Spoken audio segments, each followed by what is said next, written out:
कथा कर रही है कि पंचमी का श्राद्ध था, पितर आए पर आपके यहां पर उनको भोजन नहीं मिला।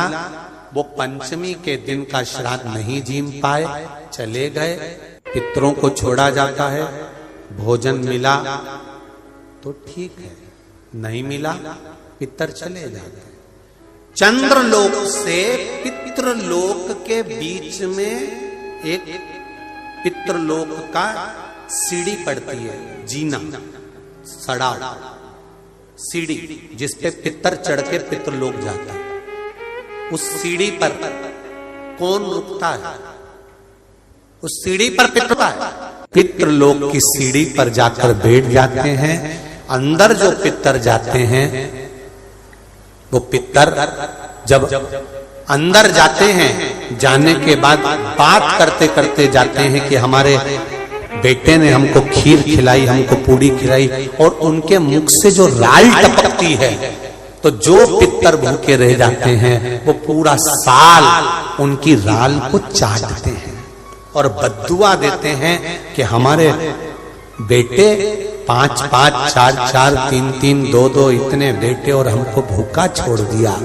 तो वो बद्दुआ देते हैं, जिसके कारणवश पितृदोष होता है।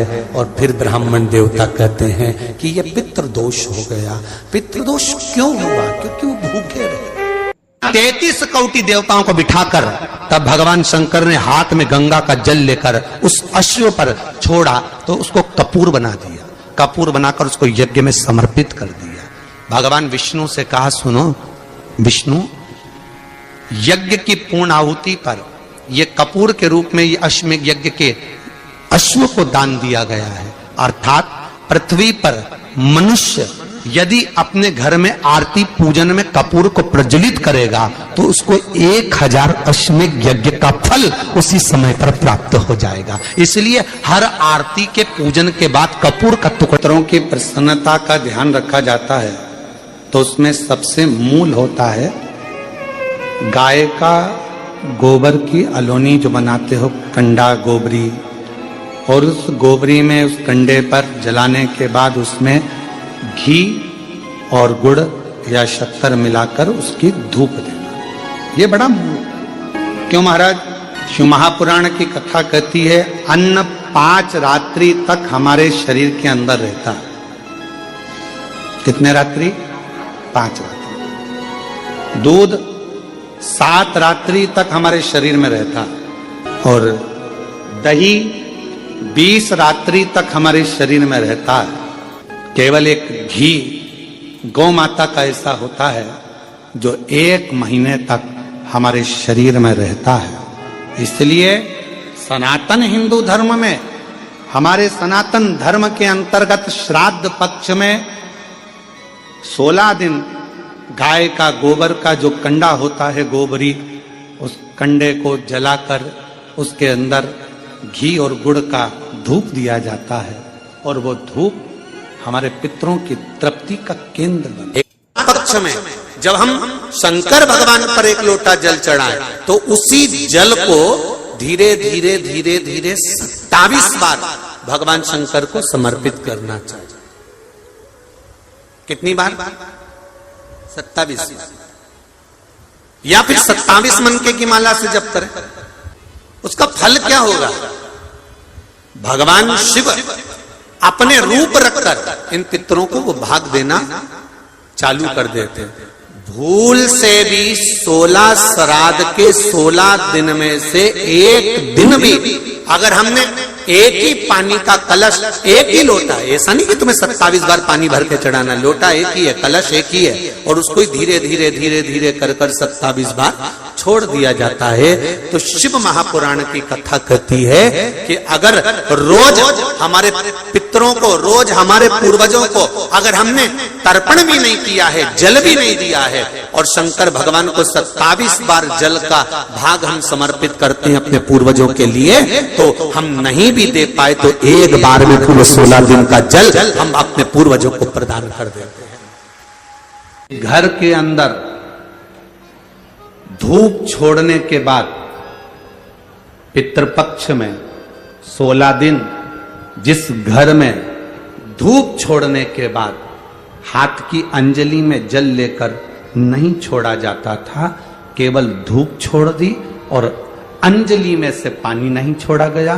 गाय को श्राद्ध पक्ष में रोटी निकालकर खिला दी, थोड़ा सा जल गाय को नहीं दिया गया।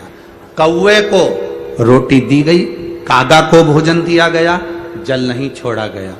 ब्राह्मण को भोजन कराकर उसको जल नहीं दिया गया। तो इस महाशनि का काम क्या था? श्राद्ध पक्ष में पितरों को जो भाग मिलता था, देवताओं को जो भाग मिलता था, पितृ पक्ष में पितरों को जो भाग मिलता था, जिसमें जल नहीं छोड़ा जाता था, उस भाग के, उस घर की 71 पीढ़ी का पितरों का हिस्सा ये महाशनि अपने खाते में ले लेता था और उसको अपने पक्ष में रख लेता था। तो पितृ उससे तरसते थे, उस भोजन के लिए तरसते थे।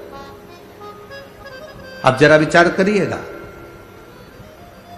वैसे तो आप लोग सब समझदार हैं, वैसे तो आप लोग सब अगर धूप छोड़ते होंगे तो जल जरूर छोड़ते होंगे। बोलो सही है, देते हो ना जल। अगर अग्नि में तुमने थोड़ा सा भाग दिया है तो वहां पानी का छोड़ना जरूरी होता है, जल का छोड़ना जरूरी होता है। जल नहीं छोड़ा तो वो भाग महाशनि के खाते में चले जाता है, जल नहीं छोड़ा तो वो भाग महाशनि के पास पहुंच जाता है, महाशनि के खाते में। अब महाशनि उस भाग को एकत्रित करता गया। जब उसने बहुत सारा भाग एकत्रित कर लिया तब उसने देवताओं पर आक्रमण कर दिया। जब महाशनि के पास में जब बहुत सारा भाग आ गया तो उसने आक्रमण कर दिया। आक्रमण करा, जैसे आक्रमण किया तो देवलोक पर अपना कब्जा जमाने लगा, इंद्रलोक पर अपना कब्जा जमाने लगा। महाशनि ने आक्रमण करते सब जगह पर अपना कब्जा जमा लिया। महाशनि का काम क्या है? महाशनि का कर्म क्या है? अगर वो धूप छोड़ने के बाद पानी नहीं डलता है, जल नहीं दिया जाता है, पितरों को जल नहीं प्रदान किया जाता है, तो वो भाग जो महाशनि लेता है उसका स्थान हमारे घरों में भी बनता चले जाता है। उससे होता क्या है? तो कहा गुरुजी, देव पितर शिव महापुराण की कथा कहती है, घर में मान लो 1 रुपया कमाकर लाया जा रहा है, घर के अंदर यदि 1 रुपया आ रहा है तो सवाया खर्च हो रहा है, घर में धन दिख नहीं रहा। एक जरा सा बर्तन रखा है, उसके पीछे घर में विवाद हो रहा है, तो समझ लो ये महाशनि का भाव प्रबल हुआ है। घर में बच्चे, एक बेटा बीमार हुआ, एक बच्चा बीमार हुआ, ठीक हुआ, दूसरा बच्चा बीमार हुआ, ठीक हुआ, तीसरा बच्चा बीमार हुआ, ठीक हुआ। छोटे बीमार होते होते बड़े बीमार होने लगे, एक बीमार पड़ रहा है, एक ठीक हो रहा है, समझ लो महाशनि का प्रभाव है। मतलब तुमने कि तुम्हारे घर में अगर 4 बेटे हैं, 3 बेटे हैं, उन्होंने धूप तो छोड़ दी, पर किसी ना किसी ने जल देने से उसको जल प्रदान नहीं करा। गाय को रोटी तो श्राद्ध पक्ष में दे दी, पर जल नहीं दिया गया। गाय को अगर रोटी देने जा रहे हो तो थोड़ा सा बाल्टी में पानी भर कर ले जाओ। अगर बाल्टी में भी पानी नहीं ले जा सकते, थोड़ा सा जल उसके मुख पर जरूर देना चाहिए कि वो जल का आचमन कर ले। कौवे को अगर भोजन दिया है, कागा को अगर भोजन दिया है, थोड़ा सा जल का भाग भले कटोरी में भर कर ले जाओ और छत पर थोड़ा सा भाग जल का छींटो, पर छींटना जरूर है। से निवेदन है, मेरी बेटियों से, मेरी माताओं से, अगर तुम्हारे घर में 25 साल तक भी औलाद नहीं हुई, 20 साल हो गए, 25 साल हो गए, 30 साल हो गए, 28 साल हो गए, 15 साल भी हो गए, 10 साल भी हो गए और संतान का सुख नहीं है, तो श्राद्ध पक्ष में प्रतिदिन अपना जो पानी का हंडा होता है, परिंडा होता है, क्या बोलते हैं हैदराबाद में, हमको उसको नहीं मालूम, जहां पर पीने का पानी भरते हैं, हंडा बोलते हैं, मटका बोलते हैं, बाल्टी पानी की या हंडा, मटका, गगरा, जो भी भर कर रखते हो रसोई घर के अंदर पीने का, उस पानी के भरे हुए हंडे के पास में पितरों का स्थान होता है। वो पितरों के स्थान के पास में कटोरी में थोड़ा सा दूध रखिए, एक बेलपत्र रखिए, और वो बेलपत्र और दूध को आप प्रतिदिन 16 दिन तक लगातार शिव जी को रोज रखो, रोज समर्पित करना प्रारंभ करो। बस बेलपत्र शिवलिंग के ऊपर और दूध, जहां अशोक सुंदरी का स्थान है, आपको मालूम होगा, ये जलाधारी, ये भगवान शंकर का शिवलिंग है, ये जलाधारी है, माता पार्वती जी का हस्त कमल, और सामने जो चरण है जहां से पानी बहता है, राइट भाग गणेश जी का, लेफ्ट भाग कार्तिकेय जी का, बीच में एक मोटी सी लाइन होती है जिसको अशोक सुंदरी कहा जाता है। शंकर भगवान की 6 बेटियां हैं। 6 बेटियों में शंकर जी के ऊपर जो कलश रखा होता है, उसमें से जो बूंद बूंद पानी गिरता है, वो कलश 5 बेटियों का स्थान होता है। जया, विषहरा, शामली बारी, दौतली और देव, ये शिव जी की 5 लड़कियां ऊपर, और एक बेटी अशोक सुंदरी। सामने जो मोटी सी लाइन होती है जहां से शिव जी पे चढ़ा हुआ पानी गिरता है, उसके बीच में जो लाइन होती है वो अशोक सुंदरी का स्थान। तो जिसके यहां संतान का यदि सुख नहीं है तो 16 दिन एक प्रयास करें। तुम रुकेश्वर महादेव का नाम लेकर शंकर जी के ऊपर तो चढ़ाए बेलपत्र, जो तुमने परिंदे के पास, हंडे के पास रात्रि को रखा है। 16 दिन के रोज एक बार रखो और रोज एक बार चढ़ाओ। रखा, वो दूध को अशोक सुंदरी के स्थान पर समर्पित करना है और बेलपत्र को शिवलिंग पर समर्पित करना है। 16 दिन कर देखिए, उसके 3 महीने के अंदर देवाधिदेव महादेव की कृपा से गर्भ जरूर ठहरेगा, शिव की कृपा जरूर, शंकर की करुणा। कितना सुंदर कहा है, पितृदोष काय से समाप्त होता है? तो स्कंद पुराण में लिखा, घर का 1 लोटा पानी भरो, 1 कलश में जल भरो, अपने घर में घूमो और उस पानी को ले जाकर शंकर जी को चढ़ा दो, क्योंकि शिवलिंग पर चढ़ाएंगे तो वो पानी जलाधारी से जाएगा। जलाधारी क्या है? माता जी का हस्त कमल, पार्वती जी का हस्त कमल। तो ये संपूर्ण, जब शिव परिवार वहीं पर है तो तुम जब पानी चढ़ाओगे तो वो पार्वती को लगेगा, और पार्वती इतनी खुश होती है कि पितृलोक में अपने पितरों को कहती, अपने पिताजी को कहती है, पिताजी इसके घर का जल मेरे पास में आया है, इसके पितरों को दे देना। शिव महापुराण की कथा कहती है, अग्नि पुराण कहती है, स्कंद पुराण कहती है कि शंकर पर 1 लोटा अगर पानी आप प्रतिदिन चढ़ा रहे हो तो पितरों को तर्पण की भी जरूरत नहीं पड़ती, क्योंकि उनको पानी स्वयं पार्वती जी अपने पितृलोक में भेज देती है। इसलिए शिव महापुराण की कथा कहती है, मौका मिले वस्त्र दान अपनी जगह पर है, स्वर्ण दान अपनी जगह पर है, मुद्रा दान अपनी जगह पर है, भूमि दान अपनी जगह पर है, पर शिव महापुराण की कथा कहती है अन्न दान सर्वश्रेष्ठ माना गया है, जो दिया वो प्राप्त। अन्न से बड़ा कुछ दान है ही नहीं। भूखे को भोजन, प्यासे को पानी, जय बाबा बर्फानी। भूखे को भोजन कराए, प्यासे को पानी पिलाए और शिव जी का नाम ले, बाबा बर्फानी का जय जयकार होता ही क्यों है? भूखे को भोजन, प्यासे को पानी, जय बाबा बर्फानी। तो भले कितने भी वीआईपी कॉटेज में रह लो, भले तुम कितने भी आनंद के साथ रह लो, पर घर की याद जरूर। तो मैना, धन्या, कला, तीनों देवियां पृथ्वी पर भ्रमण करती हुई कहती हैं, हमें पितृलोक की याद आती है। पितृलोक हमारा लोक सर्वश्रेष्ठ है, और ये सत्यता है। पितृलोक क्यों श्रेष्ठ है? तो माता मैनावती से पूछा गया एक बार, हिमालय राज ने पूछा कि मैना, तुझे अपने पिता का घर पितृलोक इतना प्रिय क्यों है? तो मैना जी ने कहा कि जब पृथ्वी पर कथा होती है, मृत्यु लोक में पृथ्वी पर जब कथा होती है, भगवान शंकर की यह पवित्र धरा मृत्यु लोक में जब भी विष्णु महापुराण की कथा होती है, जितनी देर तक कथा के पंडाल में जितने लोग बैठकर कथा श्रवण करते हैं, या किसी भी माध्यम से जितने लोग, जैसे आस्था चैनल पर सुन रहे हैं, फेसबुक यूट्यूब पर श्रवण कर रहे हैं, आप जहां जहां बैठकर कथा को श्रवण कर रहे हैं अपने अपने घरों में, जितनी देर तक आपका ध्यान शिव महापुराण की कथा में रहता है, उतनी देर तक भगवान वैकुंठ छोड़कर पितृलोक में पितरों के ऊपर हाथ रखकर कथा को श्रवण करते हैं।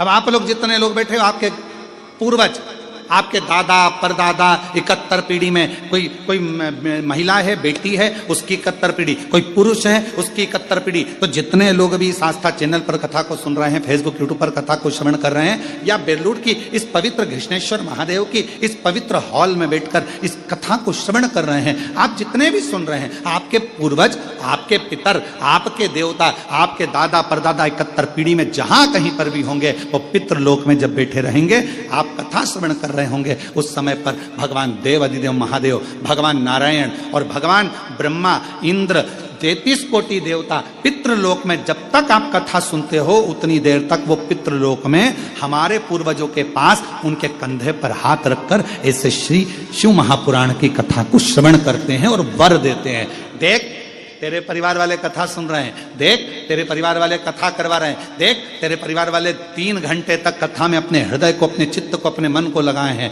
ये कथा तेरे पूर्वजों के आनंद में ये श्रवण कर रहे हैं। मैं 16 दिन के श्राद्ध में भगवान नारायण कहते हैं, मैं वर देता हूं कि जो पितृपक्ष की कथा श्रवण करता है उसकी मनोकामना देवाधिदेव महादेव पूर्ण कर देते हैं। ये नारायण वचन देते हैं। कोई कहे तुमसे कि तुम्हारे यहाँ पितृदोष लगा है, कोई कहे तुमसे तुम्हारे यहाँ काल सर्प दोष लगा है, कोई कहे तुमसे तुम्हारे यहाँ वास्तु दोष लगा है, कोई कहे तुमसे तुम्हारे कुल देवी देवता का दोष लगा है, एक काम करा करो, एक चावल का दाना घर से लेकर गए, 16 दिन श्राद्ध में जब से कथा सुनी है उसी दिन, उसी पल, उसी घड़ी या दूसरे दिन से प्रारंभ कर दो। कोई कहे पितृदोष है, कोई कहे काल सर्प दोष है, कोई कहे वास्तु दोष है, एक चावल का दाना श्राद्ध पक्ष में साथ लेकर जाओ, घर से 1 लोटा जल भर कर लेकर जाओ, पहले चावल का दाना शिव जी को समर्पित कर दो, उसके बाद 1 लोटा जल धीरे धीरे बाबा का मंत्र उच्चारण करते हुए पंचाक्षर, षडाक्षर या श्री शिवाय नमस्तुभ्यम बोलते हुए और अपना गोत्र बोलकर, नाम बोलकर जल समर्पित करना प्रारंभ करो। धीरे धीरे आपको खुद लगेगा कि मेरे घर का सारा दोष समाप्त हो गया है, सारा दोष, सारा दोष समाप्त। पितृपक्ष में जितना शिव की आराधना कर सकते हो, नवरात्रि में जितनी शंकर की आराधना कर सकते हो उतनी करो। शंकर की आराधना करने से नवरात्रि में शक्ति का बल बढ़ता। 16 दिन श्राद्ध के होते हैं और 16 दिन श्राद्ध में से कोई भी एक दिन श्राद्ध का जो तुम्हारी मर्जी पड़ जाए, जिस दिन तुम घर में फ्री हो, जिस दिन तुम्हारी मर्जी पड़ जाए, जिस दिन तुम्हारा मन कर जाए, उस दिन वृषकपि, विषकपि नाम लेकर एक रोटी में थोड़ी सी शक्कर या गुड़, थोड़ा सा चावल, थोड़ा सा अगर चावल नहीं हो तो खीर बन जाए तो ज्यादा अच्छी है, रोटी के अंदर रखकर वृषकपि या विषकपि भगवान शंकर का एक अवतार नाम लेकर अपने दरवाजे के बाहर खड़े होकर जो गौ माता को श्राद्ध पक्ष में किसी भी दिन ये भोजन वृषकपि का नाम लेकर दे देते हैं, उसके घर में कभी संपदा की कमी नहीं आती, धन की कमी नहीं। केवल 16 श्राद्ध के दिन ही ऐसे होते हैं जिसमें शंकर भगवान को जल में दूध मिलाकर चढ़ाने की जगह दूध भले 1 चम्मच चढ़ा रहे हो पर अलग से चढ़ाओ, कच्चा दूध अलग से चढ़ाओ, उसके बाद भले तुम जल चढ़ा दो, पर लोटे में जल में दूध मिलाकर 16 दिन श्राद्ध पक्ष में नहीं ले जाना। भले 1 चम्मच दूध लेकर जाओ, 1 कटोरी दूध लेकर जाओ, पर कच्चा दूध अलग से लेकर जाओ। शरीर में, हाथ में कंपन हो रहा है, पांव चलते नहीं बन रहा है, शरीर हाँप ज्यादा भरा रही है, खूब ज्यादा शरीर चल नहीं पाता, थोड़ी थोड़ी देर में हाँपड़ी भरा जाती है, हाँप भरा जाती है, या पीछे से रीढ़ की हड्डी दुखना प्रारंभ हो जाती है, तो उसके लिए सरसों के फूल 108 भगवान शंकर के मंदिर में कृष्णेश्वर महादेव का नाम लेकर 108 सरसों के फूल एक एक कर कर कृष्णेश्वर बाबा को समर्पित कर दो। उसी फूल को उठाकर नंदी जो मंदिर में है उसका पीठ का ऊपर का एक भाग होगा, नंदी के पीठ पर अग्र भाग ऊपर का होता है, उस भाग को वो 108 सरसों के फूल छुआ दो और उसको लेकर घर पर जाओ, उसको सूखने डाल दो। सूखने के बाद वो सरसों के फूल का थोड़ा थोड़ा सा भाग सुबह के समय पर खाली पेट जरा सा भाग रोज खाना प्रारंभ करो। 21 दिन तक, 20 दिन तक अगर आपने रोज खाया, आपके हाथ का कंपन और जो चलने में आपको हाँप भरा रही है वो, और रीढ़ की जो हड्डी दुख रही है उसमें धीरे धीरे अंतर आना अपने आप प्रारंभ हो जाएगा।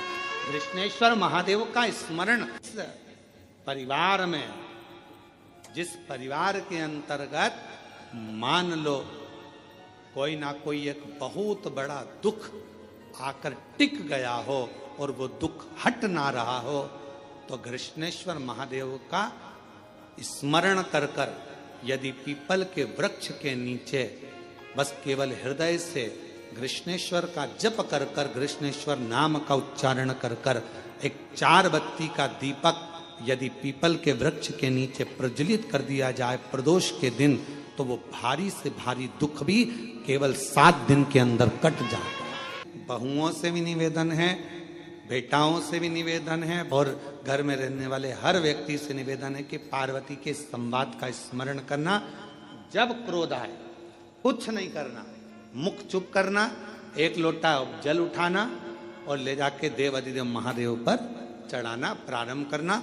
थोड़ी देर बैठना, हाथ में माला पकड़ना, नहीं पकड़ो तो प्रेम से मोबाइल को किनारे रखना और हृदय पर हाथ रखकर श्री शिवाय नमस्तु, हृदय से अपने मन से भगवान को पुकारना प्रारंभ करो।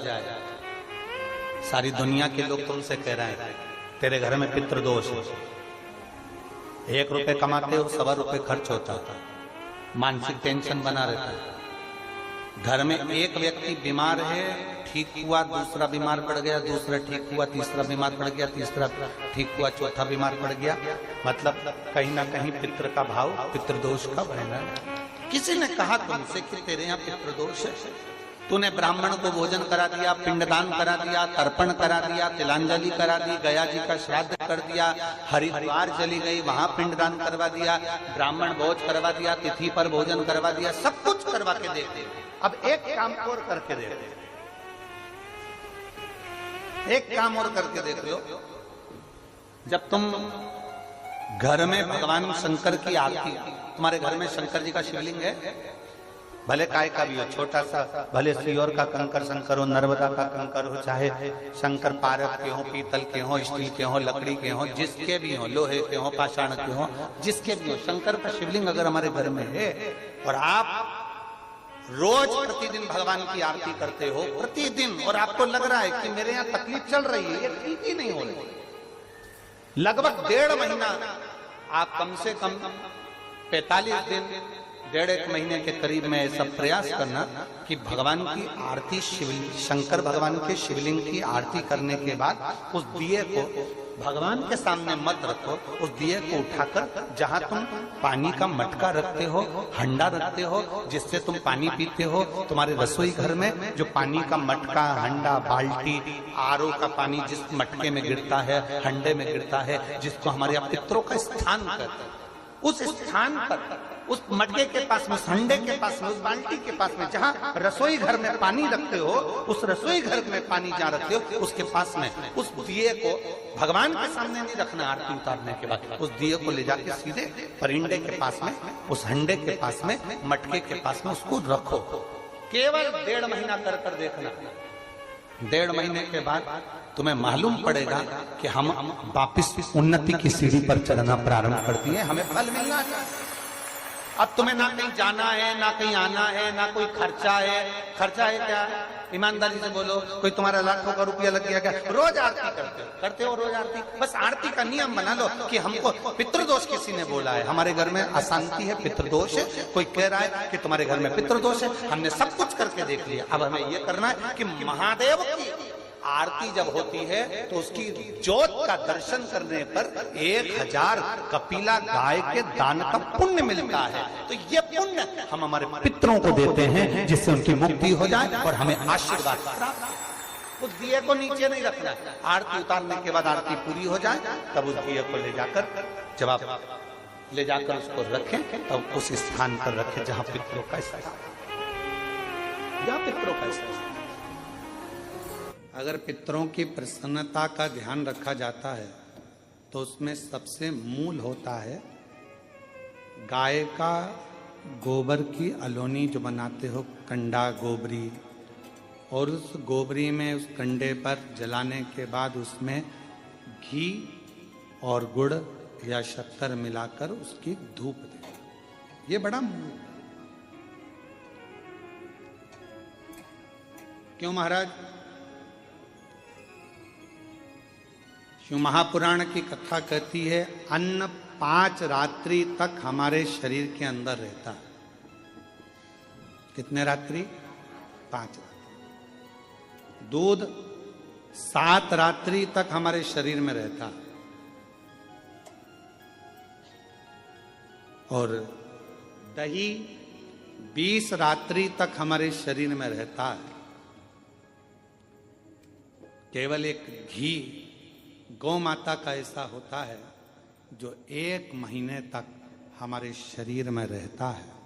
इसलिए सनातन हिंदू धर्म में, हमारे सनातन धर्म के अंतर्गत श्राद्ध पक्ष में 16 दिन गाय का गोबर का जो कंडा होता है, गोबरी, उस कंडे को जलाकर उसके अंदर घी और गुड़ का धूप दिया जाता है और वो धूप हमारे पितरों की तृप्ति का केंद्र बनता है। तृप्ति का।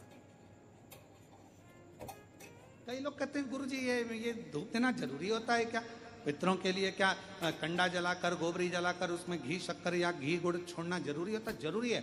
हम तो हमेशा कहेंगे, चाहे तुम बड़े मल्टी में रह रहे हो, मॉल में रह रहे हो, तुम्हारा मन जहां तुम वीआईपी में रह रहे हो, तो भी प्रयास करा करो कि 16 दिन में 1 दिन आप धूप जरूर दो।